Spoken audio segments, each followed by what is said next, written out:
Hello everyone, how are you all? Hope you have understood the first chapter. You have gone through the video of the first chapter. Some students have personally messaged about the video. They also commented in the YouTube. Some have understood the video and also they have completed the classwork. They have sent the photo of the classwork in the WhatsApp. So they ensured that they have understood, they have completed the classwork and they are on the way. So, who have not viewed the video, please listen to the video, see the video, and understand the lesson. So, I have given you some 4 days time so that you will take time to understand the first chapter, to complete the classwork. So today I have to go to the next chapter, that is the second chapter, that is microorganisms, friends and foe. So students, today we are going to learn this chapter. The chapter name is microorganisms, friend and foe. So what is the meaning of this heading? The meaning is microorganisms are our friend as well as our foe. Foe means enemy. So microorganisms acts as our friend and also it sometimes becomes our enemy. So how is it? Before understanding how microorganisms become our friend and our enemy, before that we will understand what are microorganisms. So microorganisms are present all around us, but they are too small to be seen with naked eye. See, microorganism, micro means small, very small. Organisms means living creature which are very small and they present all around us, but they are too small that it is very impossible to see with our naked eye. But they are present everywhere. They are present everywhere in the atmosphere, that is, they are present in the air, water, and soil. So these are called microorganisms, the organisms which are very small, which cannot be seen through our naked eye, but they are present everywhere. They are microorganisms. So once again, an organism which cannot be seen by naked eye, it can only be seen by microscope. So these microorganisms can only be seen through a microscope, because this microscope will be having magnifying lens. It will be having lens and it will magnify the image, and hence we can see microorganisms only through microscope. Microbiologist. Who is a microbiologist? The scientist who studies about microorganisms are called microbiologist. Understand it. The scientist who studies about microorganism is called microbiologist. Then what is microbiology? The study of microbes is called microbiology. The scientist who study about microbes, that study is called microbiology, and the person who studies is called microbiologist.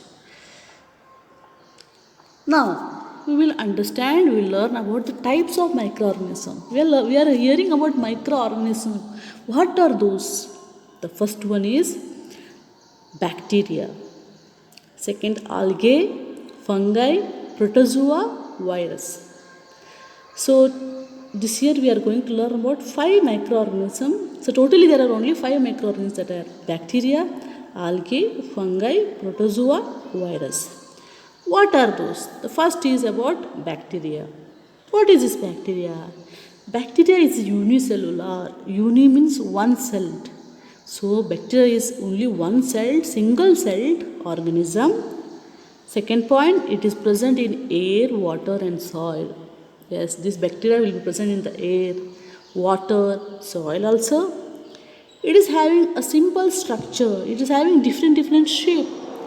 What are those shapes? Some bacteria will be rod shaped. Can you see bacilli? And some microorganisms will be spherical in shape, that is round. The example is cocci. And some microorganisms are spiral. like a spring, and that's why the example is spirilla. You can see in the image here, there are three images of the bacteria. The first one is spirilla, which is spring shape. Second image is about bacilli, that is rod shape. And the third image is about cocci, that is spherical shape, round shape. This is bacteria. Next, we will learn about algae. What is this algae? See, can you see the background picture of a rock? And you can see white curves, we can see green patches on the rock. And the green patch is nothing but algae. I hope you have seen this algae most of the time during the rainy season. Near the standing water and all, you can see green patched organism. That is nothing but algae. It is a living creature. What we'll study about algae this year? See here, algae is unicellular, that is single celled or multicellular. It is also multicellular. That is why we can see that green color. If it was unicellular, we couldn't see it. But there are some algae there which are unicellular. But the green patches which we are seeing on the rock, they are all multicellular. You can see some pictures of the algae, and that algae is nothing but Chlamydomonas. And the next one is Spirogyra. This picture you have seen last year also. See, it is present on moist soil like rock, soil and all. They have cell wall, chloroplast. See, this algae is similar to a plant. You have studied about plant cell, that plant cell was having cell wall. It was having chloroplast. Yes, even this algae is having cell wall and chloroplast. And chloroplast is a cell organelle which is having this. If this chloroplast is present in a plant or in an algae, it means that it is having the capacity to prepare the own food, because this chloroplast contains chlorophyll. So that's why the color of the algae is green, because it is having chloroplast. It can prepare its own food. But this algae, they have no roots, no shoots, no leaves. Okay, they are celled. That's why it is called multicellular or unicellular. It is having cells. This cells is surrounded by cell wall, and inside this cell there are chloroplast. The cell only will does the work of photosynthesis. The next is fungi. This fungi is very familiar to us. Even this fungi may be unicellular or multicellular. There are unicellular fungi and also there are multicellular fungi. Last year we have seen yeast. I have shown you in the laboratory about yeast under the microscope. Yeast, they were all unicellular. Whereas there are multicellular fungi also. What are they? Example is our mushroom. Mushroom is a multicellular fungi. So there are so many multicellular fungi also. So we can see the next point.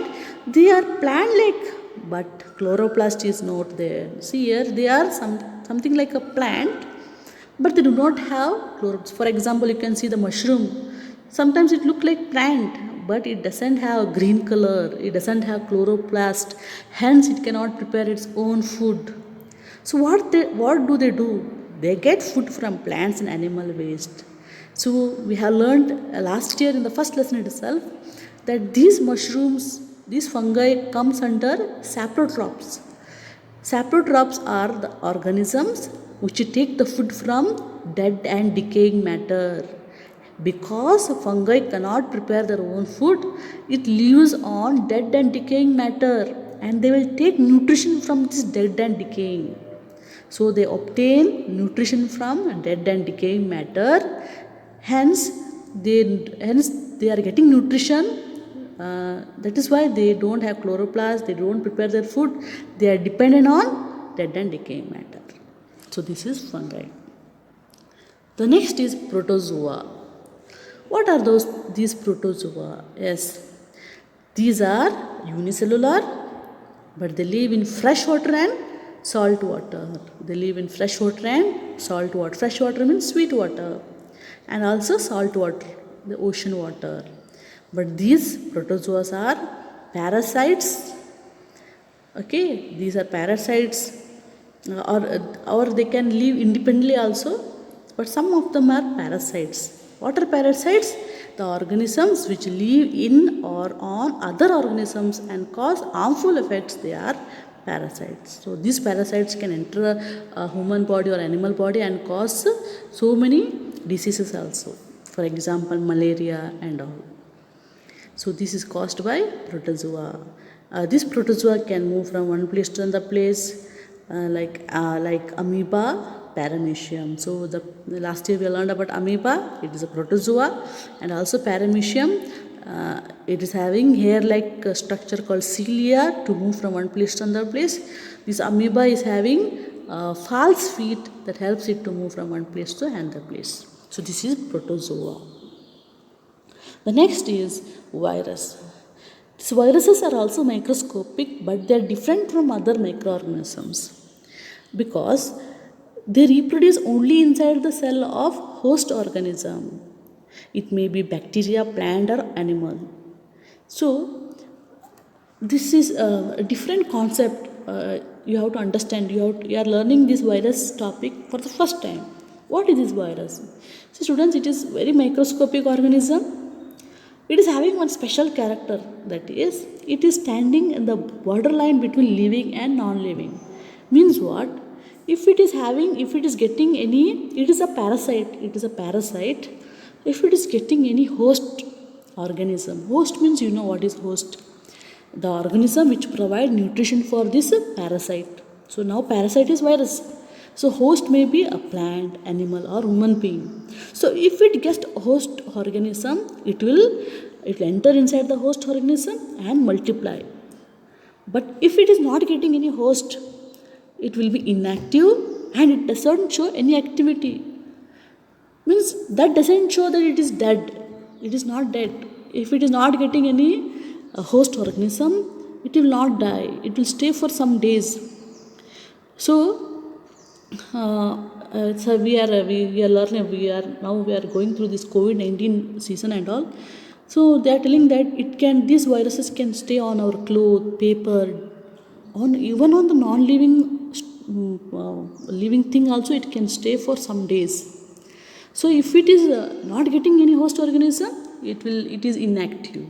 It is inactive. But if it gets any living organism, what will happen here? I have shown two arrow marks.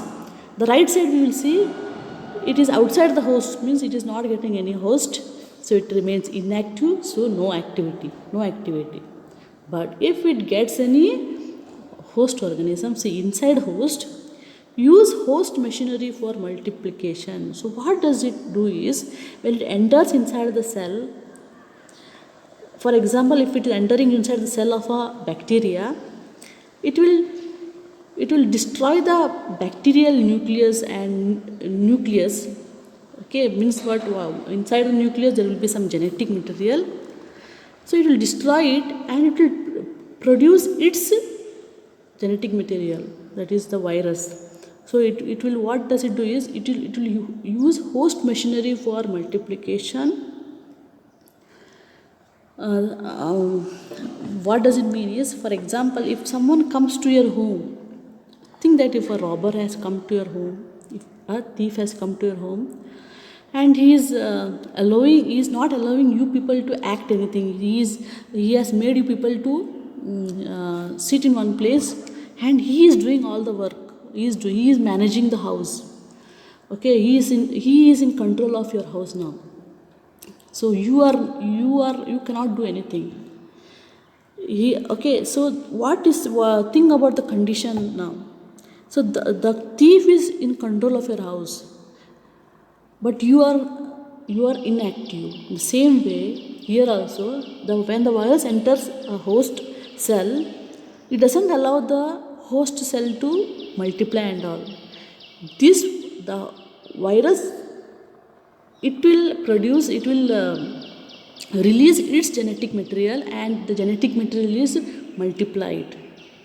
So it was multiplied, and you can see in the next, after it producing the genetic material will be multiplied. Later the host cell is burst, and when the host cell get burst, There were so many viruses which are inside the host cell. It gets released into the other cell, so it will infect other cell, and as more and more cell gets infected, the person will fall sick.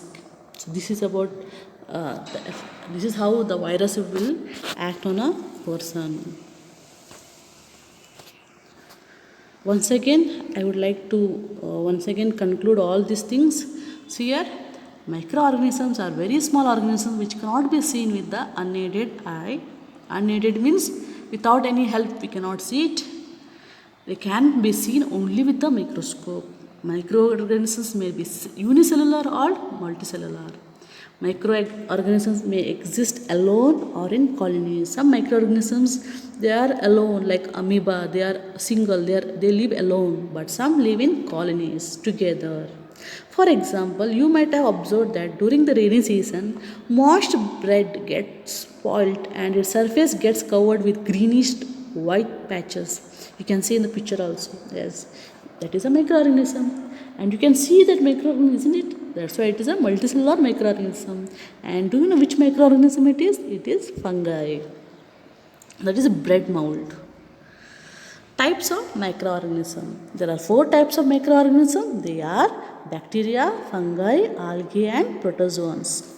For example, bacteria, some examples of bacteria are Lactobacillus E. coli.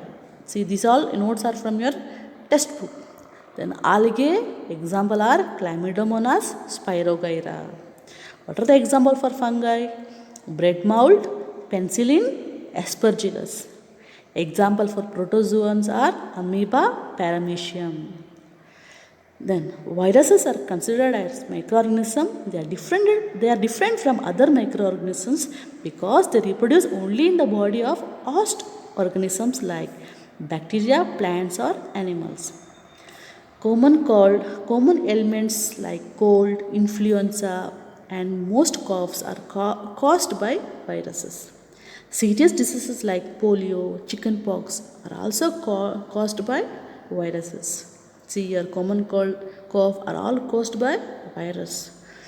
And these serious diseases like polio, chickenpox, they are caused by viruses, but nowadays we are having vaccine for that.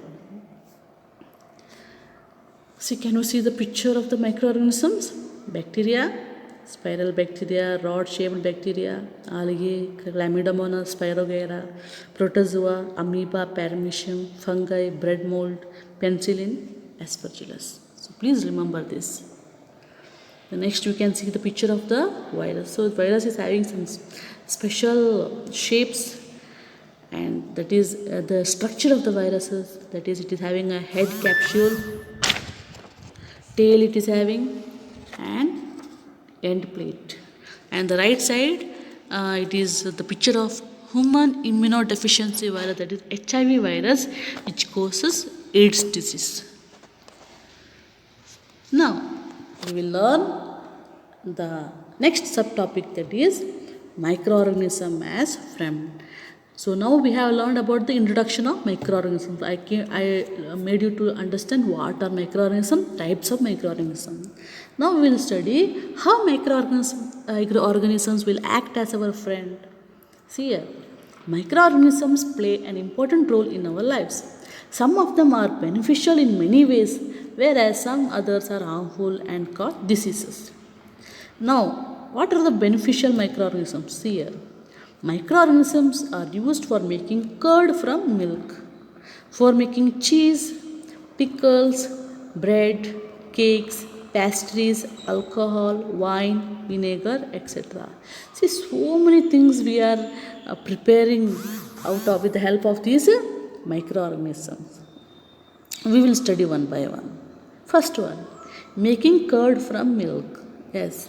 So students, have you seen how curd is prepared at home? So what your mother does is she uses a milk which is slightly warm, and she does add some curd, maybe a spoonful of curd to a bowl of milk. So what will happen? So this small spoonful of curd is mixed in the milk, and later it is mixed and it is left for some hour, or it may be left overnight. So afterwards, after it is left overnight, in the morning you can see that your milk has turned to curd. How is it possible? How our milk has turned to curd? So this is because a bacterium called lactobacillus, so the bacteria called lactobacillus reproduces in milk. So we have added a spoonful of curd, and this curd is full of microorganism, that is bacteria named lactobacillus. This lactobacillus will multiply overnight, and it will convert this milk into curd. Okay, so this bacteria is producing some enzymes that convert the milk into curd. So this bacteria only is also involved in making cheese, pickles, and many other food items. So this is how lactobacillus is making curd into milk. How it is making this lactobacillus? It will multiply and convert this milk into curd. So when you are eating curd, you are eating lactobacillus. And what about this lactobacillus? Is it harmful to our body? No, it is not at all harmful to our body, because this bacteria keeps our intestine cool. It keeps our intestine cool. What does it mean? Means it will provide a good environment for the microorganism. There are some microorganisms in our intestine also. For example, E. coli.